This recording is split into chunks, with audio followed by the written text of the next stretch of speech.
Okay, let's dive right in. Ever feel just, buried under information about everything?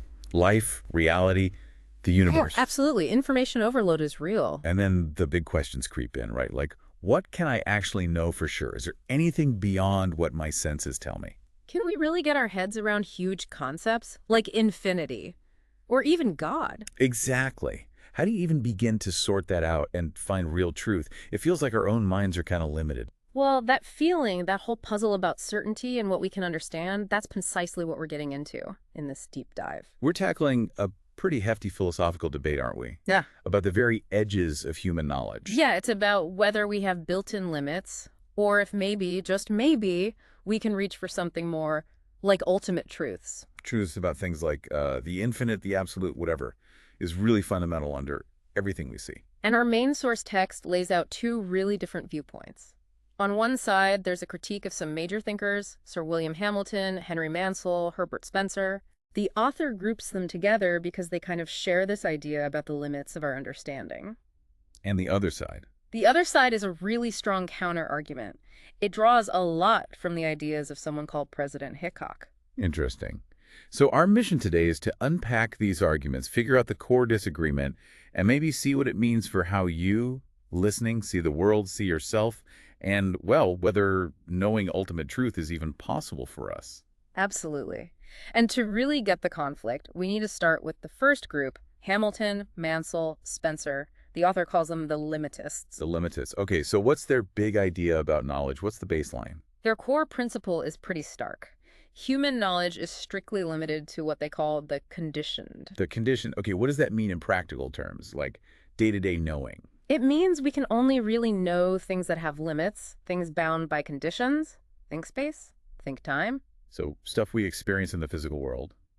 Appearances. Exactly. Phenomena, things our senses pick up and what our minds can sort of process from that sense data. And which parts of the mind do they see as key for this? For gaining knowledge? Well, for them, it's primarily about sense,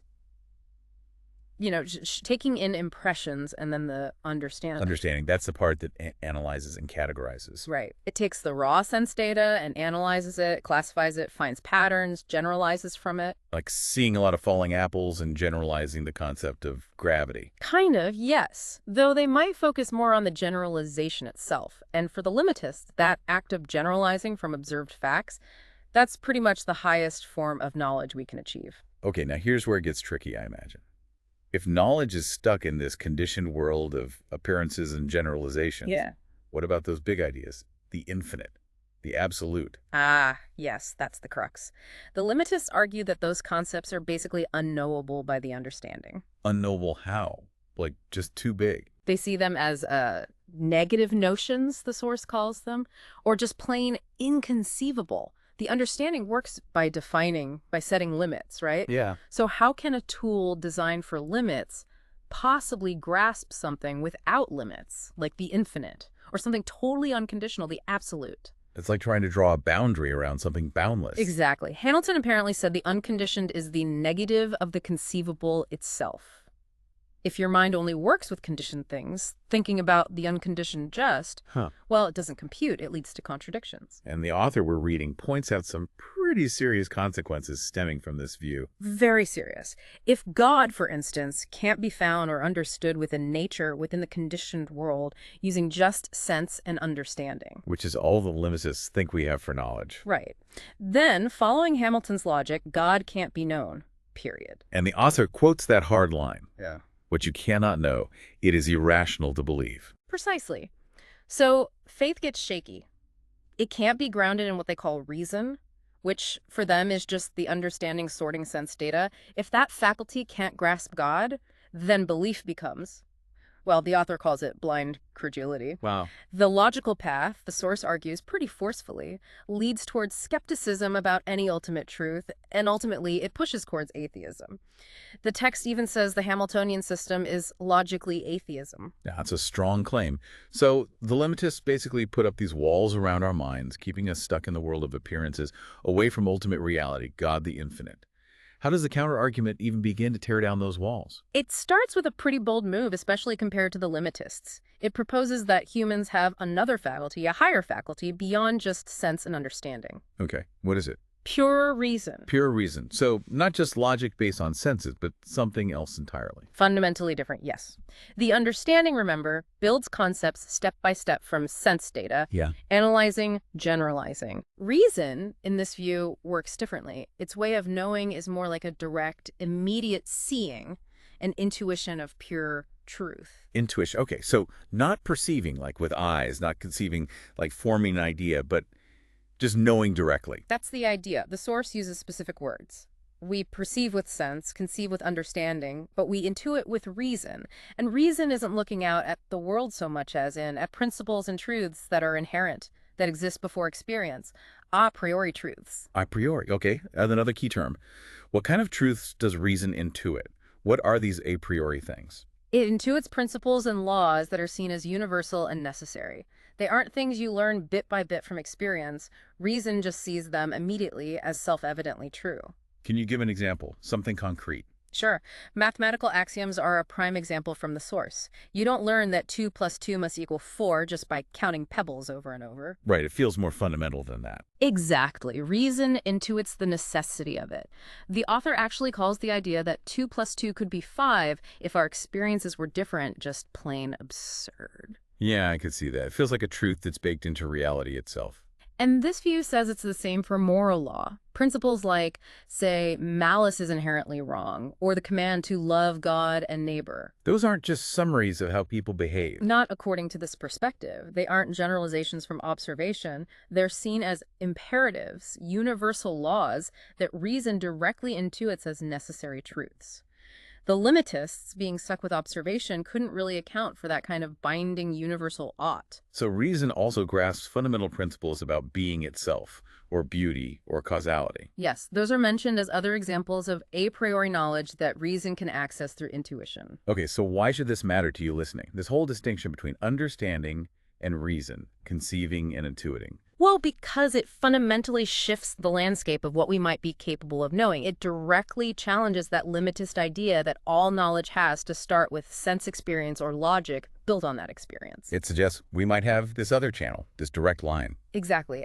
An innate capacity, maybe, to grasp fundamental necessary truths about reality itself, truths that aren't confined by our physical senses or just analytical thinking. And this concept of pure reason seems perfectly positioned to tackle the limitists' big problem areas, the infinite and the absolute. It really does. The author argues strongly against the idea that infinite and absolute are just negative concepts, things we define by what they're not. So they're not just not finite or not conditioned? No, the claim is they are positive ideas, apprehended directly by pure reason. How can infinite be positive? My understanding, like you said, still kind of struggles to picture that. Right, because the understanding tries to think in terms of amount or quantity. But reason, in this view, sees something like absoluteness not as an infinite quantity, but as a positive quality inherent in, say, a perfect being. Ah, so it's about recognizing a characteristic, not measuring something endless. That's a good way to put it. It's a different mode of apprehension. And the source also brings up space and time again. How so? The limitists might see them as just mental boxes or derived from experience, but this counterview suggests reason intuits space and time themselves as a priori conditions, necessary frameworks for created existence. And it sees them as boundless, as infinite in their own right. Okay, but hold on. That sounds like a potential clash. If space is infinite and time is infinite and God is infinite, aren't we back to contradictions? Too many infinites bumping into each other. It definitely sounds like a contradiction if you're thinking with the understanding, which deals with distinct things and limitations. But the source offers a way through this. By introducing a really key distinction, limitation is possible only between existences of the same kind. Okay, limitation only between things of the same kind. So you couldn't have two infinite spaces or two infinite gods. Exactly. Those would be infinites of the same kind, and they would limit each other, which is impossible. But infinite space and infinite time, described as conditions of created reality, are considered infinites of unlike kinds when compared to the infinite God, the Supreme Spirit. So an infinite condition for creation, like space, doesn't inherently limit an infinite creator spirit. They're different categories of infinite. That's the argument. One doesn't cancel the other out because they aren't competing in the same category. The source even uses language like time existing ubiquitously and space existing eternally, while God exists both ubiquitously and eternally. It's complex, but the claim is reason can grasp this coexistence. That really does shift things. If reason can grasp these fundamental concepts, what does that imply about God's nature and, maybe more importantly, about our nature? Well, it suggests that reason is actually the faculty through which we can know God. Not by trying to deduce him from observing nature, the path the Limitists found led to a dead end, but by intuiting these fundamental truths about being itself. So God is seen through reason As the self-existent, the absolute, the infinite spiritual person, the ultimate ground, the final cause behind the entire universe. Is this where that watchmaker analogy comes in? Yes, that classic argument. A complex watch implies an intelligent designer. Right. Well, the vastly more complex and ordered universe implies a far higher mind, a supreme spirit, as its ultimate source and reason. And this connects back to us, to our ability to know this supreme spirit. Directly.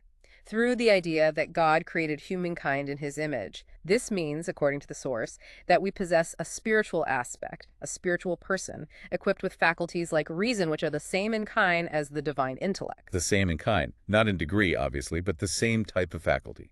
Exactly. And this shared nature, the spark, creates what the source calls a community of faculties, a community of knowledge, a community of obligations, and a community of interests between God and humans, at least to some degree. That's the basis for knowing God and knowing necessary truth.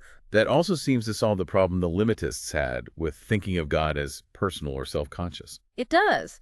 The understanding struggles because personality seems to involve relations, difference, things an absolute being shouldn't have. But the author, following Hickok, insists the Supreme Spirit must be personal. It's not just something we want to believe. No, the argument is stronger.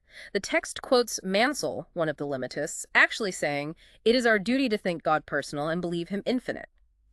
The author jumps on this, agreeing strongly, but grounding it not just in duty, but in reason and our innate moral sense. Reason itself points to personality as a necessary aspect of the ultimate self-existent being. This leads to a really crucial distinction the source emphasizes about human nature itself, doesn't it? Yes, this is central.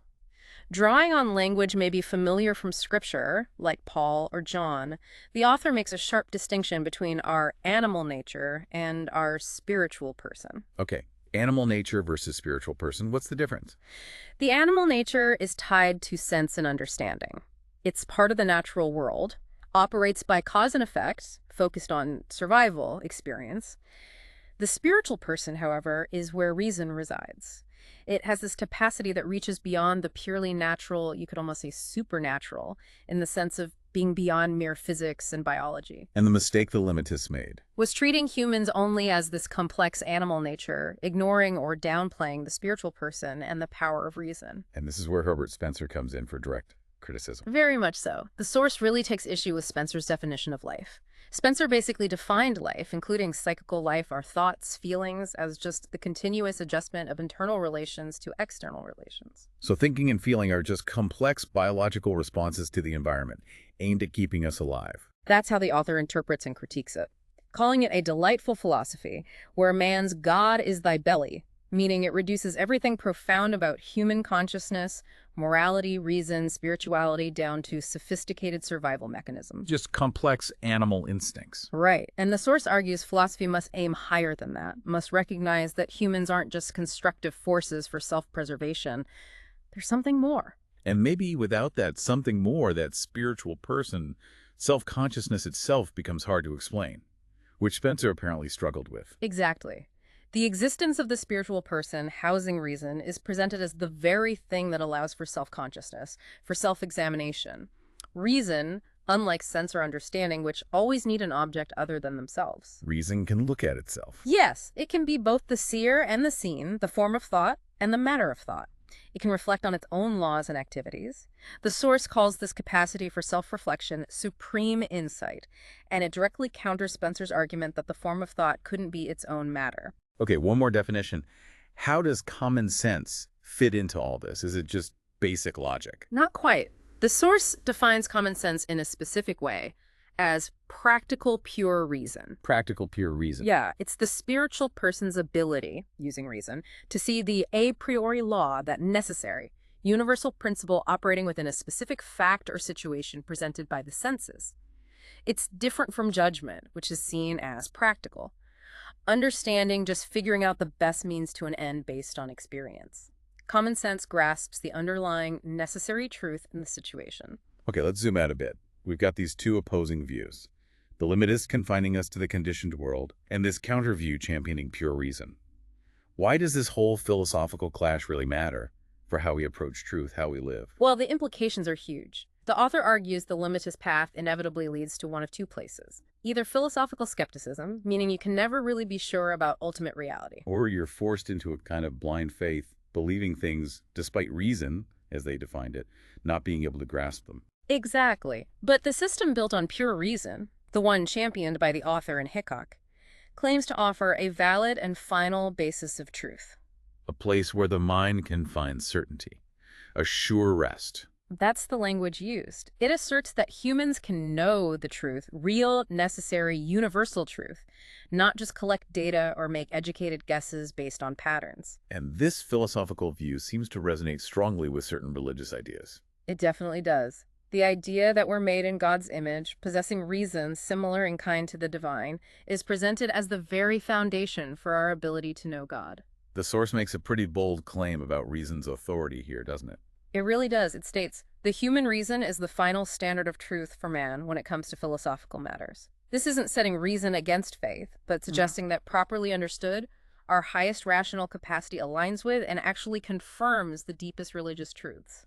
Reason becomes a path to truths that faith also holds. And the author points to things in human experience as evidence that these ideas, these intuitions of reason, are actually widespread. Yes, things like the almost universal tendency across cultures to view divinity as personal, the common belief in creation by some external personal intelligence, even the concept of sacrifice as a way to connect with or appease the divine. Even if those ideas get distorted, like seeing God only as raw power. Right. Even in what the source might see as perverted forms, these are presented not as random cultural quirks, but as deep-seated, maybe even organic human convictions, reflecting those fundamental truths that reason intuits about reality and our relationship to it. So let's bring it back home.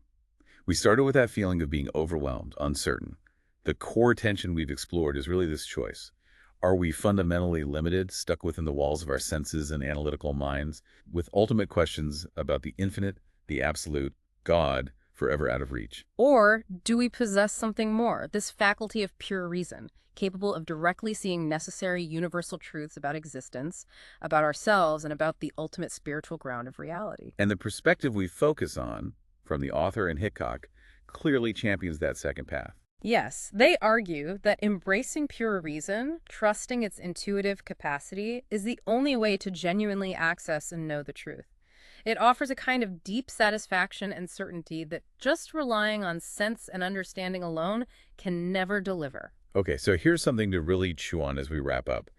If this view is right, if our own reason can genuinely glimpse the same kind of necessary truths that exist in the divine mind, maybe even, as the source hints, truths of the divine mind, what does that imply about our own potential, our own path to understanding? It's a profound thought, and the source material actually concludes by quoting Jesus, "You shall know the truth, and the truth shall make you free."